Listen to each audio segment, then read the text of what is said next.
We have a very special edition of the Johnny and Sergio show today. We have the entire Home Service Academy coaching staff. Organic marketing has changed a lot. People are tired of being marketed to. We're being marketed to on Facebook, Instagram. Anytime we're driving, we're just constantly being marketed to. You've been helping some students buy businesses. And the first week that they set up shop, she ended up getting a post-construction clean that was like $3,500. She's built not one, not two, not three, but 4 house cleaning businesses from scratch. Jaylen holds the HSA record across over 1,500 house cleaning businesses on the fastest day to first sale. What about your business? But how much is it doing in revenue? Currently, we're doing roughly between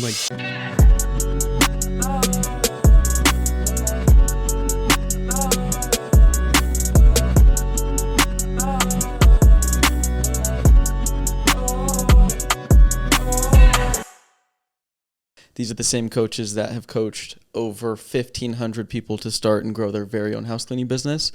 And on this episode specifically, we're going to interview each and every single one of them on kind of the state of the union and what's going on in house cleaning, what's working, what's not working. So if you're interested in starting a house cleaning business or even growing your current and existing house cleaning business, then you're going to want to watch this entire episode. And first, we have Mr. John Guzman. He's coached hundreds of students. He's bought his own cleaning companies. He's sold his own cleaning companies, built them from scratch. So the guy's very, very knowledgeable in everything house cleaning. So let's just start with a general question. What's working? What's not working? What are you seeing as far as your specific skill set that I've noticed is that you're really good at generating leads organically. So let's talk about that. So organic marketing has changed a lot. People are tired of being marketed to. We're being marketed to on Facebook, Instagram. Anytime we're driving, we're just constantly being marketed to.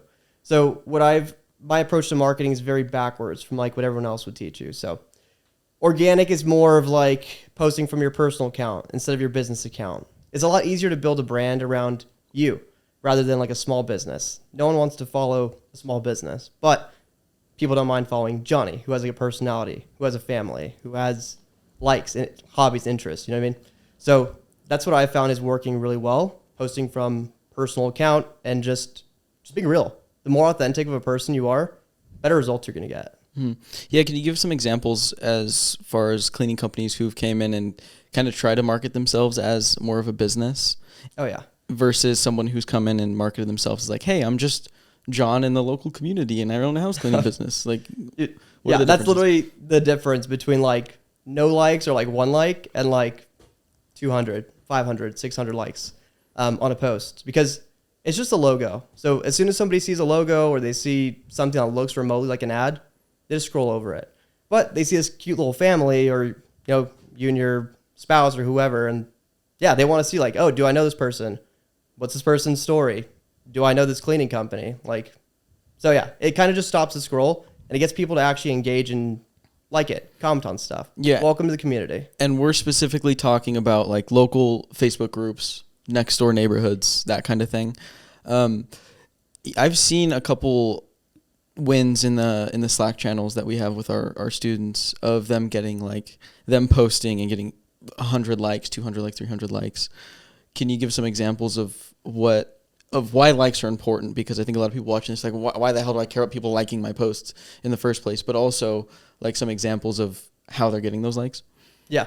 So our first post that we do, it's called our intro post. So it's more of introducing yourself. So you're talking about yourself, maybe a little bit about your family, what you like to eat, what restaurants you like to go to, what you like to do, something like that. Short little paragraph. Briefly mention you have a cleaning business. I'm talking a one-liner.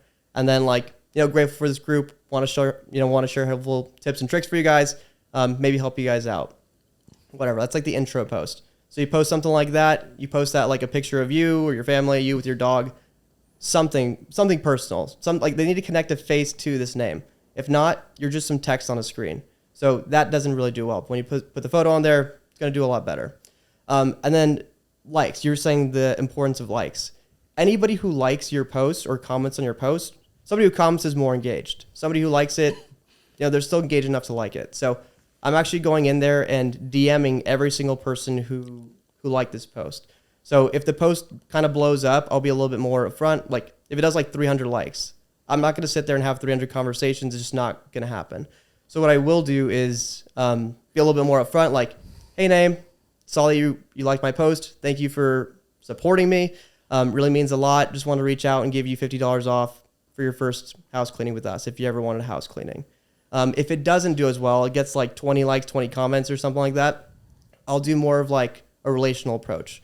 So I will reach out to them and be like, hey, Johnny, I saw you liked my post. How long you been in the area for? Or pull something from the post to make it more specific, I guess. Whatever the post was talking about. Like if I post of some value about like an oven cleaning. Hey, I saw that you liked my post on oven cleaning. Did you have a chance to try this yet? No, I haven't, or yes, I have. Doesn't matter. I'm just trying to move the conversation forward. Okay, gotcha. So what do you do to like maintain the home then? So after they kind of have that conversation back and forth, that's when I'll offer them like the $50 off. Hey, by the way, if you ever wanted house cleaning, want to offer you $50 off your first house cleaning. So it's more relational. Everyone's just trying to get a quick dollar, just not put in the work. But if you send a few messages back and forth, make it feel personal, easy money. What are some real numbers you've seen from one of these campaigns? Real number, like real likes, comments, or revenue? No, like revenue-wise. Oh. Like how much money has someone made from one of these posts? I had a mom. She made $5,500 off of one post. It was in a mom group. So she posted in a mom group. I think it got like 200 likes, maybe like 60 comments. But I don't know. Moms want to stick together. They were eating it up. So those were like the easiest sales of her life. But yeah, her first post in a week, she scheduled $5,500 basically. Wow. Why is it important to have an organic strategy when you're starting or growing a cleaning company?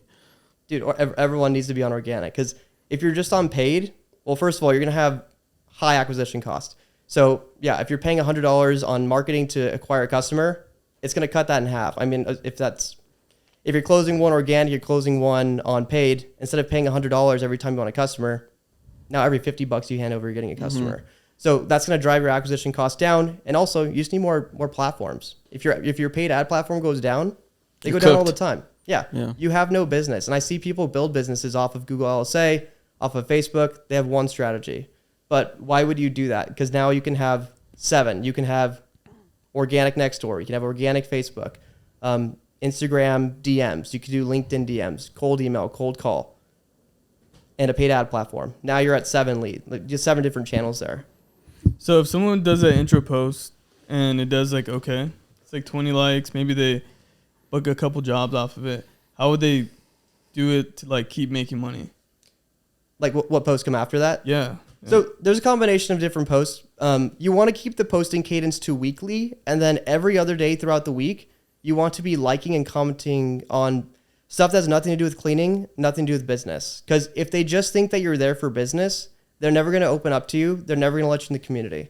So if they see you as a person first and a business second, they're going to let you in the community. They're going to recommend you. You're just going to get a ton of interactions. But if they can tell that you're just there to market your business and that's all you really care about, that's all you'll ever get. You'll probably get a job or two, but that's what everyone tries to do. Everyone tries to get a quick buck. They get a couple jobs, and why does my organic work? Or organic doesn't work. It sucks. Well, no, you just suck at it. You're just not trying to cultivate these relationships. You're trying to go for the quick dollar. Yeah, and it doesn't take that much time to, like you said, comment on a few posts every couple times a week, right? So no, it doesn't. And also, go ahead. For like Facebook, what I'll do is I'll have them link their business page. So it'll say owner of X cleaning company. Mm-hmm. Whenever you go and like something, whenever you go and comment on something, we're naturally curious people. So we're going to go and see like, who's this person that liked my stuff or commented on my stuff? And then they go like owner of X cleaning company. And now they go down your funnel. And now every time you like and comment on stuff, you're almost generating leads naturally that way as well. Genius. Yeah, I mean, the biggest thing is just not to be perceived as a salesman. Your reputation is extremely important, especially in your local community, because if you do it right and you do a good job, you'll get testimonials back in the group, and then everybody continues to see your stuff. Now you have everybody selling for you as opposed to you having to do all the sales yourself. But you can ruin that really quick if you're just like, here's $50 off. Next week, here's $50 off. Offer. So that's people buy from people. Yeah, 100%. Yeah. Oh, no, that's some advanced sauce, dude. That's advanced. How about you've also helped a couple students acquire companies. Can you walk us through a little bit high level of that process? We don't got to get too technical. But you've helped Lee acquire a business who lives in Kansas. That business she bought was in San Diego, California, and that just boosted her revenue and profits exponentially. So let's talk about that deal a little bit, how you structured it. Oh, no, that was Trevor. Yeah. That was Trevor. That wasn't you. You That's what I helped. was thinking You too, helped. We're going to get to that, though, 'cause Trevor's coming up. Who'd you help? Well, recently you were helping James, right? Oh, helping James to sell his business currently. Yeah. Okay. There was one you helped, though, didn't you? To buy or to sell? To sell. Helping James right now. Okay. Yeah. You bought and sold one, though.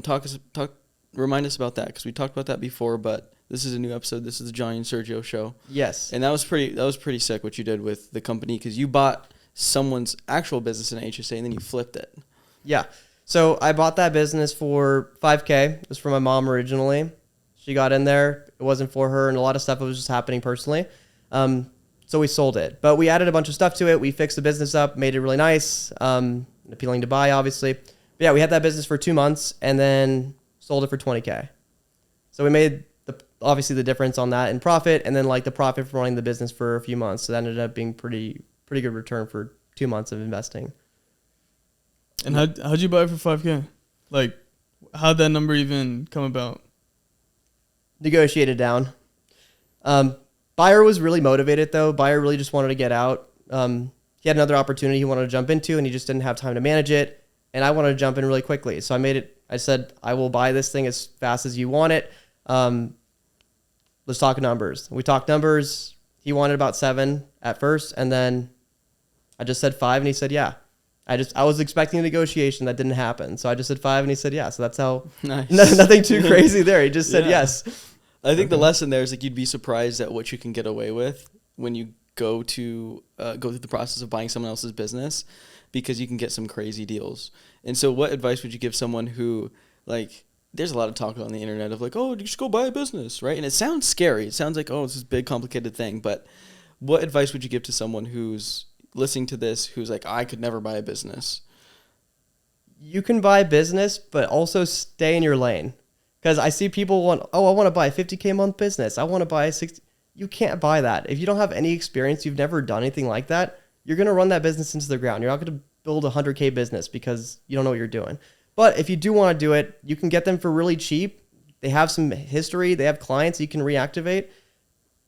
If you can get it for cheap, yeah. I mean, if you can get anything for under $5,000, I would say do it. As long as it's not like the worst opportunity in the world. But if you're just patient, there's deals popping up all the time. There's always people who want to sell, and there's always great opportunities out there. Yeah. How about advice to someone who already has a cleaning company who's looking to grow through acquiring other companies? Yeah, I think that's the smartest way to grow. I mean, you could double your business overnight, especially if you've gotten a business to 20K, you know what you're doing. Now you've unlocked that kind of next level. So if you're buying a business that's doing 10K, you know you can at least get it to 20. You could probably get it to more, but that's the fastest way to grow. Instead of starting a whole new company from zero, it's gonna be a lot harder to get to that, another 20K a month if that's what you're trying to do. Yeah, I think it's just a good channel overall that people don't really talk about, because everyone's like, oh, I can run Google LSA, or I can do like organic, and that's it. But no one ever talks about like, hey, you can actually just acquire your way to $1 million if you really wanted to do that. Oh, easily. Yeah. Yeah. Okay. Last question. What is one piece of advice you'd give to someone who's looking to start, or has a cleaning company who's stuck at either sub 10K a month or in that 10, 20K range, to get unstuck and scale past that? Invest in your skills is all I can say. So you can get a business to 10, 20K if you know how to do marketing, if you know how to do sales. You can run the worst business in the world. You could be like the worst business owner. But if you know how to do marketing, you know how to do sales, you can get your business unstuck. And if you're stuck, it's probably because of marketing and sales, or your team's just really bad and you have a bunch of refunds or something. But it's probably because you don't know how to generate leads. You're just dumping money in places. You're just hoping that something works for you. So learn marketing, learn sales, and get somebody who actually knows what they're doing to help you. Bang. Awesome. You have anything else? Bang.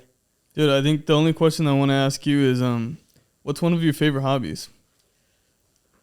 I have a lot. Probably, we'll say pickleball right now. It's been pretty fun, pretty addicting right now. It's my newest hobby, at least. I don't know if it's my favorite yet, but it's my newest one. All right, cool. Pickleball. Interesting. All right, John. Appreciate your time, man. Thanks, guys. All right. Next up.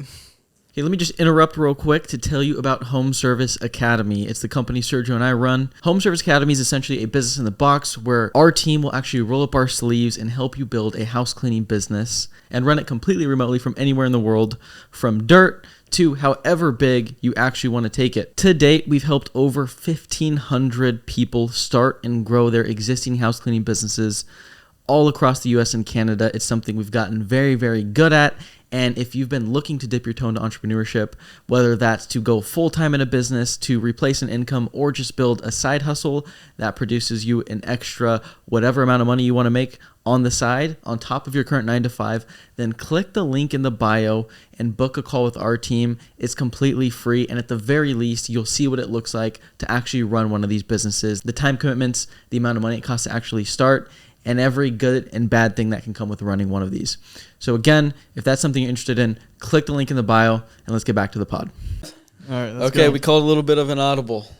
We're going to get Trevor next, but in the meantime, we have Miss Coleen Taylor coming all the way into Las Vegas from, you're not in Edmonton anymore. No. What city? Prince George. Prince George, Yeah. Canada. And Coleen has a wealth of knowledge in the cleaning industry. She's built not one, not two, not three, but 4 house cleaning businesses from scratch. She's also coached hundreds of students to start and scale their own house cleaning businesses. So we're going to jump right into it. You have, like I said, a lot of experience starting house cleaning businesses. You've been the cleaner. Yeah. You started them remotely. What would you say is the most challenging part for someone to start a house cleaning business from scratch, given no experience? Like, let's just say someone's got, 9 to 5. Maybe they might be a little good at sales.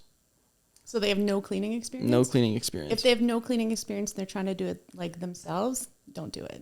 You're going to mess up a whole bunch of stuff in people's houses. Like starting remotely. Yeah. Remotely, different, right? Probably the biggest struggle would be, I would probably say like just industry knowledge if they don't have any. That would probably be the biggest thing. Mm-hmm. What are some things to look out for, let's say, especially like we get a lot of questions when people join and they're starting from scratch on like, how should I price this? Or what are some things I should look out for in a house? Like, what are those types of things you should look for? Lifestyle questions. Like that's going to give you the best bet, right? How many kids do you have? How many dogs do you have? Like, do both people work in the house? How many people live in the house? What type of surfaces do you have? Those types of things are super important. But honestly, people get like so like stuck on getting accurate pricing. It's a best guess every single time, right? Because you never know what you're walking into. And clients, they love to like misrepresent their homes. Oh, it just needs like a quick dusting and you get in there. Yeah. It's like rats, things like that.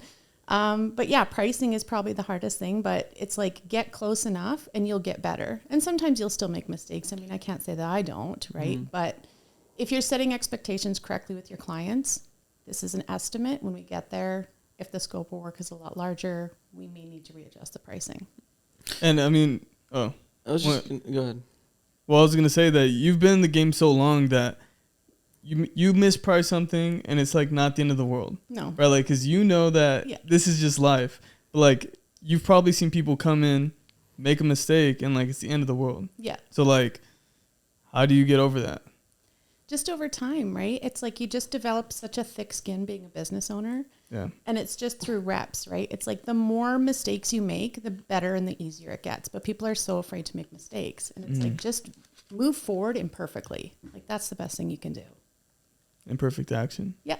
I like that. Yeah, you got to misquote a couple jobs to learn. Like don't be scared. Yeah. Like that's how you learn. You make mistakes. It's not gonna put you out of business. Yeah. No. Yeah. So you mentioned a couple things to ask. You said, are there any animals? How many people live in the house? Why are those questions so important? Because they mess things up, right? Like dog hair, especially like if you have like a lab, that kind of like short individual hair that gets on everything, that takes so much more time to clean up. Toddlers and teenagers, there's boogers on the walls, both with toddlers and teenagers. Yeah. Ew. I know, it's gross. But I mean that's a good thing about the remote cleaning is like you don't actually have to do the cleaning yourself. Yeah. Yeah. Yeah. Sometimes I miss it and then I'm like, nah, no, I don't. Yeah, but you still want to make sure it's accurate because you're sending people out and you care about the people that work for you. Yeah. And you want to make sure they're, compensated for their work. And if someone's got boogers and toddlers and animal poop and hair and stuff in their house, like It's gonna Ew, take a little animal bit poop. longer. Wow. I mean, dude, we've seen a lot in the student channels at Yeah. HSA with the houses they deal with. What would you say are some red flags to look out for when you're first starting out? And we see a lot of different things. Like, what are some red flags you see in customers that someone who's just starting, a naked eye, wouldn't be able to pick up on? Yeah. Oh, it's the people that are like, it's going to take them this long to clean the house and it should be this much per hour and I need this. Like they're dictating to you how your business should operate. That's a huge red flag, right? Because it's like, they're not professional house cleaners. They're a homeowner. And yeah, they may have had other cleaning companies come in there, but it's like everybody does it differently, right? It's like when I was cleaning with my business partner, I could finish the entire upstairs and she'd still be in a master ensuite, right? The clean's the same, but the time's different, right? Because everybody's going to work at a different pace. So, So those customers are usually a pain in the butt yeah. to deal with. Yeah. Yeah. It's like, it's hard to kind of like reset their expectations to say like, I understand how that may have been your experience in the past, but this is how we operate. And for the most part, like I usually price point them higher so that if they take the job, the pay's worth it. Do you know what I mean? And if they say no, I'm like, it's fine. What do we used to call it? The pain in the ass factor? Yeah, the pit of Yeah, factor. you got to put that in there They got to sometimes. pay for that. Yeah. Yeah. What about red flags and cleaners? I think a lot of people are scared to hire cleaners, or they just don't know what to expect with that. So what are you looking for in cleaners? What are some red flags? Honestly, like attitude is everything. Like, especially if you're hiring them for a remote company, it's like they have to see the value in that partnership, right? Because what we're offering them is such a good deal. But what they're used to is they're used to being taken advantage of, right? Clients asking them to do things for free, chasing people for money, stuff like that. So it's kind of a roadblock that we have to overcome as business owners when we're hiring. But red flags for cleaners, yeah, if they're like say, for example, like using only vinegar and bleach or something like that, right? It's like, you don't need to use bleach on anything. And there's just such a high risk of damaging things if you're bringing bleach into the house. So it's stuff like that I kind of look out for, like the products, attitude. And I think those are the two big ones, I think, that kind of stand out. Yeah. Along with the attitude, just like people making excuses, not taking ownership for anything. Yeah. Yeah. That's like the worst type of cleaner. Yeah. Or when they're trying to run you, right? It's like when you're interviewing, they're like, I want 70%. You're like, 70% of what? It's like you don't even know what the job prices are that we're charging. And we're giving you jobs for free. And it's like they're asking for more pay from us than they're making on their own because they think that we need them. Right? And it's like, no, I don't particularly need you. There's tons of cleaners out there. And right? that's a great mentality to have, right? Because no business, like, you don't need any of your cleaners. No. You don't need anything. And so what is something a cleaning business owner can do to not feel like that? Because we run into that a lot. Like, a lot of people are going to feel that way, especially when they're getting started. Like, oh, this person keeps asking me for more money and I keep giving into it because I need them to complete these jobs and make me money. Yeah. What's a good way to solve for that? Business first. Put your business first. That's the most important thing, right? If your business isn't functioning properly, you're not profitable, there's no jobs for anybody, right? So if you're always bending over for everybody and the business isn't doing well, there's nothing. Yeah. How about some, like, tactical things as far as, like, cleaner comes to you, hey, I need more pay. It's like, okay, it's one time, but then it keeps happening. What are you doing? What is yes. Coleen doing? You can't say yes that first time, right? It's like you tell them, like, the way that we operate is like I put everything in the unassigned folder. So I don't assign it to any particularly. So it's almost like, when you're at the zoo and you watch them feed the lions, it's like that. All You fighting toss for the it. meat in. Mhm. Yeah. And it creates that kind of like urgency for them to grab it. Do you know what I mean? Mm-hmm. And it's like, if you don't want it for that pay, don't take it. Somebody else will take it. Mm-hmm. Yeah, that's a good one. And a key to that is you need to have a bench of cleaners. Yeah. So you need to hire them. You need to have way more than you need, Mm-hmm. right? And it's like students get really worried because they're like, oh, I don't have jobs. I don't have work for all of them. You're not trying to give them full-time work. You're trying to fill gaps in their schedule, right? I have cleaners on my roster that barely ever take jobs, but they're onboarded and they're responsive because we use them in case of emergencies, and they don't need that much work, right? But we want to have those backups because you want to eliminate headaches on the front end, right? If you can see that there's going to be like a staffing shortage when spring cleaning starts, more cleaners, right? Mm-hmm. Yeah, no, that's great advice. I have, do you have anything else? I have a final question I'd like to end with, but before I do. Well, yeah, I just want to know, like, what are you seeing in the industry overall that's working and not working? Like in what way? Like I don't know, just like trends you're seeing with like some of your students like that are doing really well, and then the ones that, or like just tactics, things that are not working.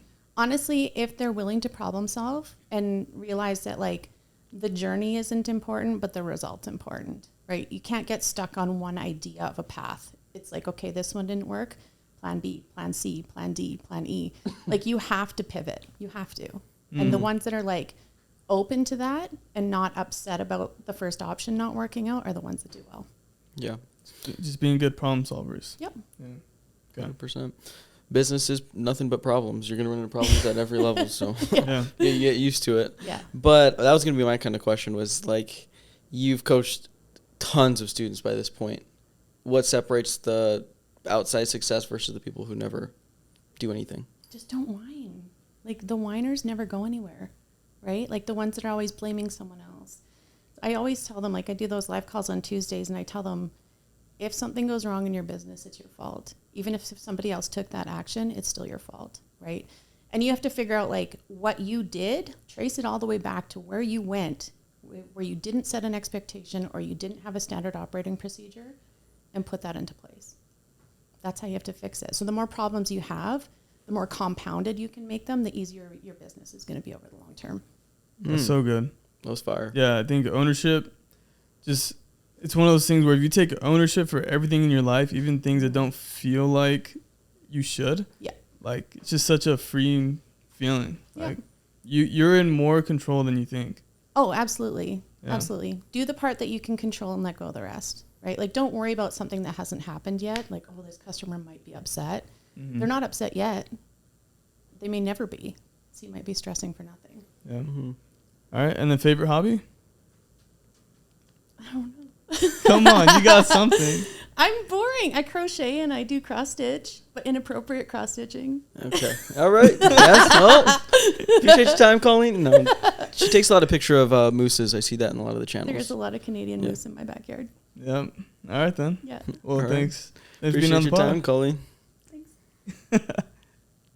Next Dang. up, we got Mr. T Pond, Trevor Pond, Trevenu. He's got lots of nicknames, but T revenue. I'm excited for this one. Trevor is our accelerator coach, so he exclusively coaches all of what we call our accelerator clients. So once you get to 10K a month, 20K a month in your cleaning business, we may or may not invite you to join Accelerator, which is a mastermind of other remote cleaning business owners all across the U.S. and Canada. Right now we have about 50, and Trevor coaches all of them, and he's gotten some insane results. And don't get me wrong, like we get a ton of good results in normal HSA front end, but the results we're getting in Accelerator and taking cleaning businesses from that 10K up to 30K, 40K, 50K, 60K, and beyond is it's really life-changing stuff, and you're responsible for that. So let's dig in there. One thing you've made a big kind of push into lately that I've noticed is you've been helping some students buy businesses. Mm-hmm. And I kind of got mixed up earlier with John and thought he helped Lee. It was actually you. I knew you helped him. I don't know why I got confused, but walk us through how you helped Lee acquire a business and make her a ton of profit. And also you did this with Devin in Canada. And maybe there's another one I'm missing. Is there another one? I feel like there is. It's happened a couple of times at this point to where it's like it's kind of all blending, but like that's the cool part is that it's actually happening for people who've never owned businesses, and within their first business, they're already starting to acquire multiple businesses. Mm-hmm. Like that's crazy. Yeah. So let's talk about it. Like what'd you do with Lee? What'd you do with Devin? How'd you even get the idea? How'd these opportunities come about? Yeah, I think they kind of happened in different ways, right? But let's talk about Lee specifically. So Lee is in Missouri and Kansas. Yep. Yeah. Oh, Kansas. Mm-hmm. And basically she was at kind of like a point where she was really struggling with just being able to acquire more leads. And dude, when I tell you, her market's tough. She is in a tough market, right? And I never want that to be an excuse. And I always made sure I held that as like a standard that you should never use that as an excuse. But genuinely, she had a tough market. And so I was talking with her and I said, would you be, open to actually going into a different market to add on to where you're currently at? Because as a business owner, she really does run a tight ship, which is the first thing I'm looking for. Is like, we can go to a different market, but if you don't know what you're doing, it could crash and burn. She wasn't that case. So I actually just had a student who was reaching out to me, asking a question. And he ended up just asking me a simple question of like, dude, what do you think I should do with this? Like, where do you think I could take this? What should I go? Like, where should I go? I'm starting this other business with my wife. And I said, I mean, like, dude, if you ever want to sell, I'll help you. It's just, it comes down to like what you want for it. And he started asking me what he would get for it. And he threw out like $20K. And I was like, dude, your business is not worth $20K at this point. It was honestly like a train wreck, right? Sales was not good. He had hit $20K before, but it was because he had so many leads and he did it at like 20% close rate. I mean, he just kind of like got the luck of the draw and had enough leads and closed, but it wasn't anything special. And so we talked about price and basically we got to like 10K. It was like the most that you could get to. I connect him and I connect Lee. And I really tried to be hands off about it. But when I did talk to Lee, I kind of was like, here's the deal. He wants 10K for it. Don't take 10K for it. Like, honestly, just talk him down another 8. And even if she did buy it at 10, it would have still crushed because she's already almost made her money back. Mm-hmm. Right. So she talked him down to 8.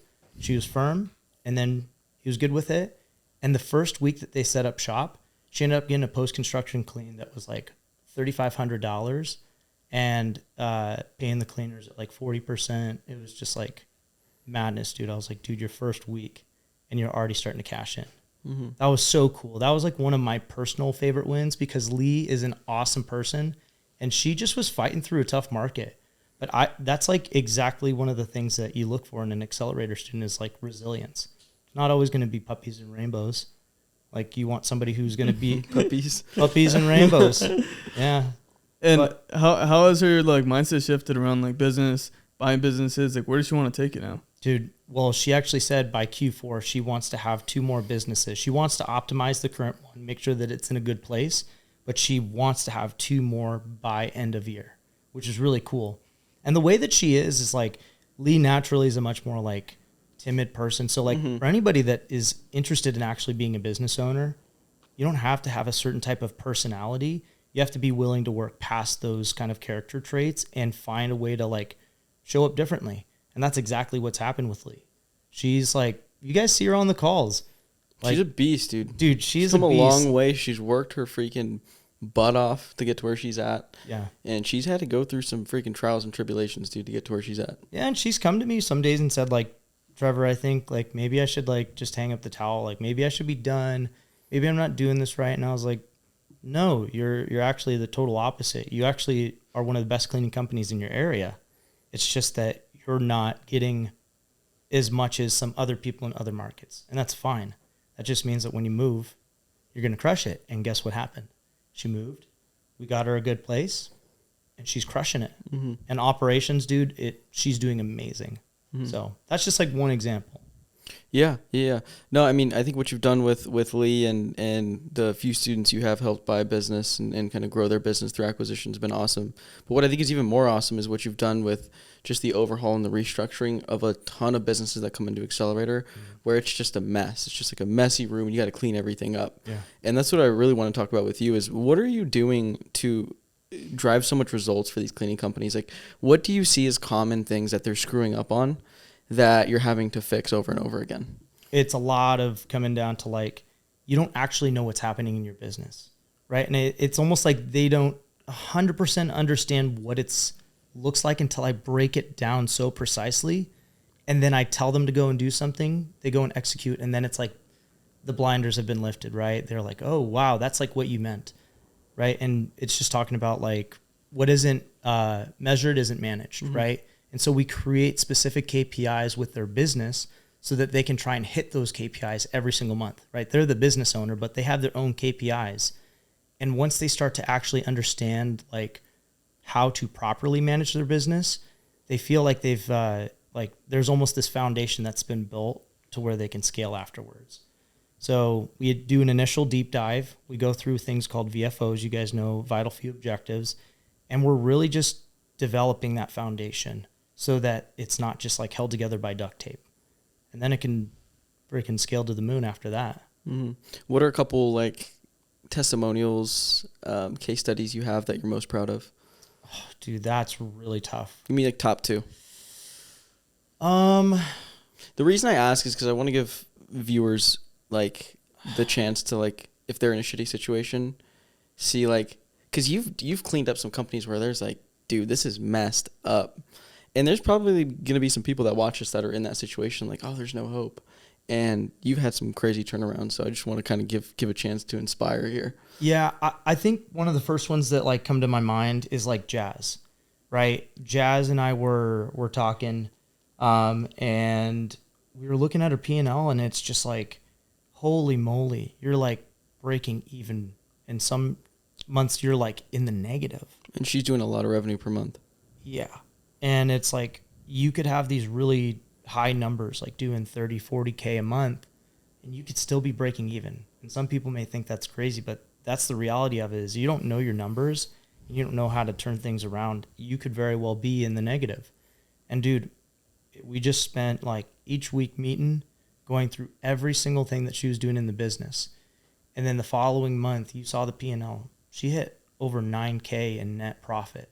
She went from negative to 9K in net profit. 30 days. Yeah. Changing the close rate, starting to convert more people to recurring, getting really stupid expenses that shouldn't have been there out of the way, and then complete turnaround. Awesome. Yeah. What about another one? One more. Oh gosh, dude. I would say with Baron and Helen, you know, that was one that was a turnaround because they had so much potential, and you could have all the potential in your market. But the reality is if you don't know what to do with that potential, it'll never rise to the occasion type of deal. So Baron and Helen came into Accelerator, and they were doing pretty well. I think they were at like maybe 10, 15K or something like that. And I get on our first call, and they're like, yeah, Trevor, I mean, like, how far do you think we could take this? I was like, dude, you guys could take this to like 30, 40, 50 grand in like the next couple of months. They're like, no way. Yeah. Well, you guys don't know how to actually convert people. You don't know how to close. Your customer service is really good, but you're going to burn yourselves out. You need to get somebody who can actually take on the work for you, and you can do more high leverage things. Fast forward, you know, a month, 2 months, we hit 33K, 42K. They've got a VA now. Helen's now really starting to learn how to delegate to a VA so she can step away. Baron's out there doing a lot more outbound. He calls himself the outbound sales team, which I love. They're really focused on actually recruiting at this point so that they don't have to like hope and pray that they don't run out of cleaners. Mm-hmm. And so it was like these things they didn't understand how to do these things quite yet. They were new, so it made sense. But like now, the second that they knew how to do those things properly and they had a vision for it, they took off, right? You go from 15K to 33K to 42K on the way to hit 50K this month. These are back-to-back months. Yeah, right? They're crushing it. Yeah. And so, I mean, and to be honest with you, they're just scratching the surface. I tell them all the time, you know, you guys have a great business, but there's a lot more to do. And you're only in this one location right now. Let's optimize it. Let's get into a really good place. And down the line, we'll be able to, like, these guys, I literally think by end of year, like, I'm very, very confident if they keep doing what they're doing right now, they're going to hit $1 million a year. Like, they may hit 100,000 a month. Yeah, I mean, we looked at their P&L, and it's just like a hockey stick. It's just every month, it's just like this. Yeah. Going up and up and up and up every single month. Yeah. So, okay, you've been working with these clients in Accelerator that are doing really well. What separates them from the other people that aren't doing, you know, those types of numbers? Yeah. I think their willingness to invest in themselves, right? And they've got this urgency to do great things. And if you come into this business just hoping that it's going to blow up and do great, but you don't have this internal conviction that like, no, I'm going to do the best in the area that I'm in. I'm going to crush it as a business owner, even if it's my first business. And also, like, they listen to their coaches. They literally do everything that their coach says. And what do you know? Success, right? They start hitting numbers better than most other students, and it makes a difference. So by the time that they get to me, there are a lot of things that need to be fixed, but they've at least began to get that kind of foundation set to some degree. right? And I know that they're going to listen to everything I have to tell them because I have a lot to give. But if you're not ready for it, it's just never going to work, right? So these guys come in and they have a CEO, a CAO, Chief Accountability Officer mindset, you know, and a lot of scaling, dude, it just comes down to like putting the right people in the right place and having excellent leadership. So, I mean, if you're thinking of starting a cleaning business or any business, I would just suggest look at yourself in the mirror and ask, like, do I really believe that I want this? And do I want to like work on myself daily? Because that's a huge part. Dang. Dude, that was powerful, man. That was fire. All right, then. You want to know the hobby question? Yeah. What's your favorite hobby? What's my favorite hobby? I would say right now, it's traveling. It's traveling. I was telling you when you picked me up earlier that my wife and I are traveling a lot. We've been traveling the world. And I used to hate traveling. But now it's actually kind of fun. Get to go and see a lot of cool places, be around cool people. So that's kind of the current hobby. All right. Yeah. That's a good one. Thanks for being on the pod. Appreciate your Thanks, time. Yeah. Peace. Last but not least, we've got Captain America, Jaylen Eason, our newest coach, but still amazing, phenomenal coach. You've coached a ton of students to success. And you've also started your own house cleaning business. And I think we're going to go a little bit of a different direction with this one. I want to know, because you came to us as a student first, and you were an electrician, right? Correct. Yeah. And so what, as an electrician, you're out there, you're working with your hands. What stuck out about remote cleaning of all the different business opportunities on the internet that are being thrown at you that really got you to be like, hey, this is something I could do. This is something I want to do? Dude, I mean, whenever you come into a business opportunity, it has to be practical, right? Like everybody out there on the internet selling woo-woo. Like make $1 million in 3 months or offers that are just ridiculous. It's got to be realistic. So when I looked at like Cody Sanchez style boring businesses, which is where I found you guys, right? It was like, what can I apply that's real that I know that will actually work? And my parents were actually commercial cleaners. Really? Yeah, man. They had their own little commercial cleaning company. So I was like, oh, dude, that's something for sure that I can get into that I know will work because people need it. Okay. That's interesting. I had no idea that your parents did they do like cleaning themselves? They did, yeah, man. They had like 2 or 3 little contracts. And the crazy part about it is that they weren't like raised as cleaners, or they didn't go through like companies. They just started out of the blue.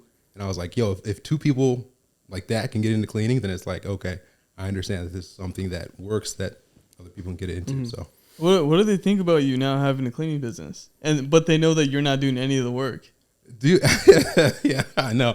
My mom, she actually asked me like 2 weeks ago to take on one of the contracts that they have going on with my personal cleaning business. So that was cool. So they're still doing it? Yeah, they're still doing a little bit. Okay. Yeah, man.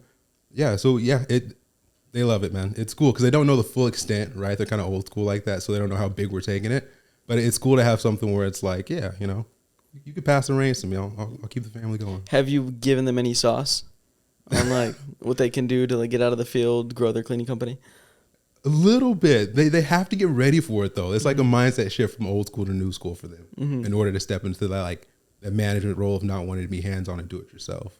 Yeah, I'd imagine they've probably been doing it for like how long? Oh, since like 2010. Yeah, so over a decade now, you kind of get like used to your ways of like, hey, this is just what it is. So it might be a little tough to instill some new ideas into their heads. One day though, dude. One day I'm gonna get one for my mom. It'll be dope. And when you figured out like, hey, I'm gonna go into remote cleaning, I know you joined a real estate program. You're doing real estate, but you told me as we were actually driving here, like I needed some more capital, and that's what got you to start a cleaning company. Did you just jump straight full time into cleaning? I mean, pretty much. Like when I got into real estate, I took some time off of work, but once I got into this actual course, I was like, dude, I got to devote all my attention into this because I refuse to miss an opportunity. And I already know when you're presented an opportunity like this, if you don't go all in, dude, you're fooling yourself to think you're going to make it big. And you know what? I left this out. I should have put this in the intro. Jaylen holds the HSA record across over 1,500 house cleaning businesses on the fastest day to first sale. What was your record? It was 9 days. 9 days to first sale. Our average is about 42. Did it in 9. Yeah, dude. I came in guns blazing. Yeah. So let's talk about that. What separates, how do you do that? How do you get your first sale in 9 days? Dude, like I said, people step into this believing that they're going to be entrepreneurs, which they are, but they don't take the opportunity seriously. It's like there's that mindset shift of them not believing in themselves, not believing that they're capable of doing it, not taking themselves seriously.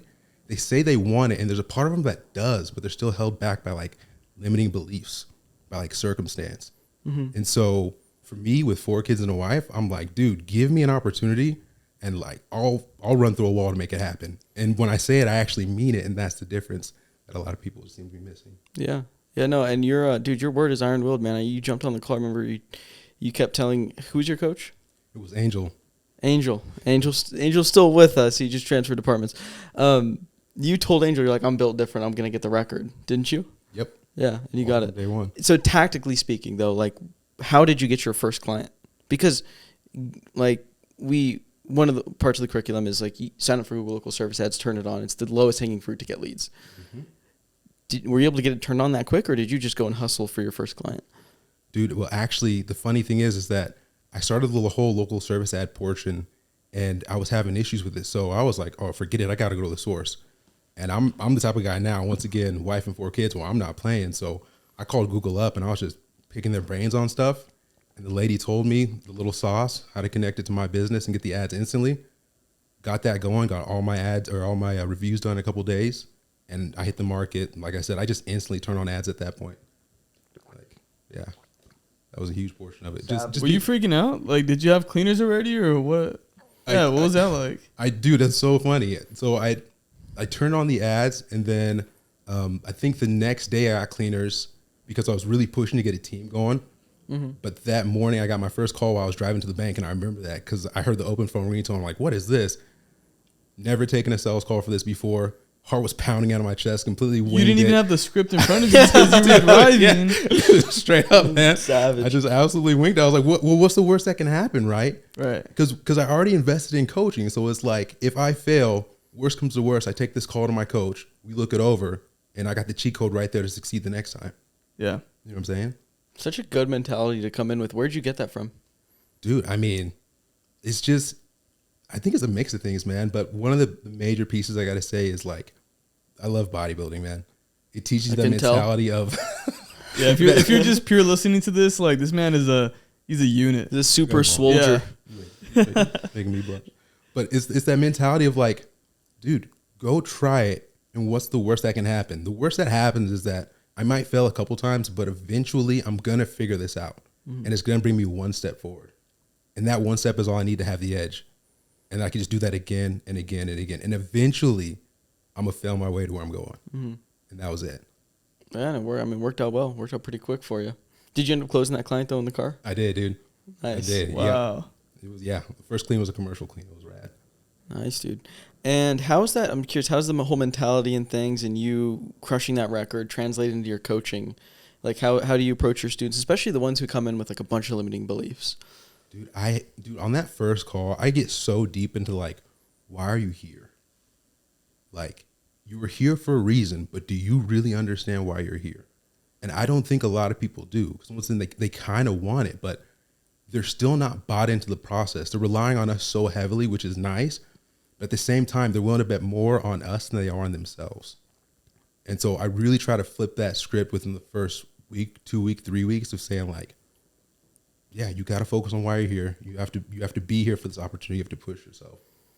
Yeah, no, that's great. It kind of goes back to what Coleen was saying about accountability, ownership. Like you gotta like understand. I am starting a business. Home Service Academy is helping me, but it's my business. And like the frustrating thing about being a coach sometimes is you want it more than they do sometimes.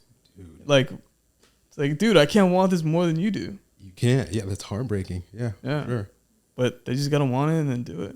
That's it. That's the difference maker. Yeah. Yeah, I mean, I had a question and now it's leaving me right now. Okay, so going off that, what would you give as far as just like advice to someone who like doesn't think this can work? Because we get a ton of people who come through and they're just like, oh, does it work? And I'm sure you get people on that first onboarding call initially who are like, does this really work, dude? Is this really gonna work? How big can I take this? Like, what do you tell those people?